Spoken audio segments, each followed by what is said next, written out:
Sur le front de la lutte contre le coronavirus, c'est un laboratoire vétérinaire qui a l'expérience de crise sanitaire sur les animaux. À Caen, le laboratoire d'analyse et de recherche Labeo a obtenu le feu vert pour se reconvertir et aider le CHU de Caen dans l'analyse des tests au Covid-19. Voyez ce reportage de David Frotté et Claude Leloche. Vous entrez ici au cœur du dispositif.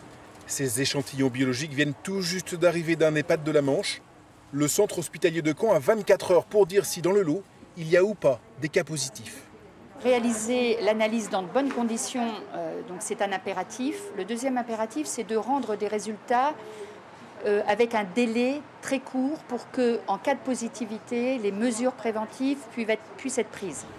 Le CHU a doublé ses effectifs dans l'unité de virologie, mais reste limité par la machine, 300 tests par jour. Pour passer à la vitesse supérieure, il a fallu externaliser, comme au moment de Lubrizol. Réquisition pour une catastrophe environnementale localisée à Rouen, mais enfin qui a essaimé aussi en périphérie.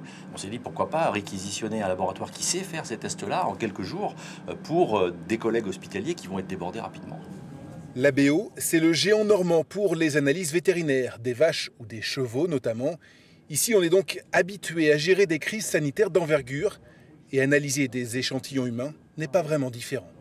Un agent pathogène, un virus, une bactérie, quoi que ce soit, un parasite qui va faire avorter une jument, par exemple, peut également être très pathogène pour un homme ou une femme. Donc, pour le coup, on prend toujours ce type de précaution-là. Grâce à cette coopération, le seuil a déjà été multiplié par 4, 1300 tests par jour et potentiellement 2300 si Saint-Lô est mobilisé. Et tout revient toujours au CHU pour rendre l'avis médical. Les courbes augmentent au fur et à mesure du temps et nous montrent que l'échantillon est positif pour 2 gènes du virus que l'on recherche. Et la troisième courbe correspond à un contrôle interne pour s'assurer que la manipulation s'est bien passée et qu'on peut valider le résultat. Voilà donc notre région a priori prête biologiquement à répondre à cette première étape du déconfinement, les visites dans les EHPAD en toute sécurité.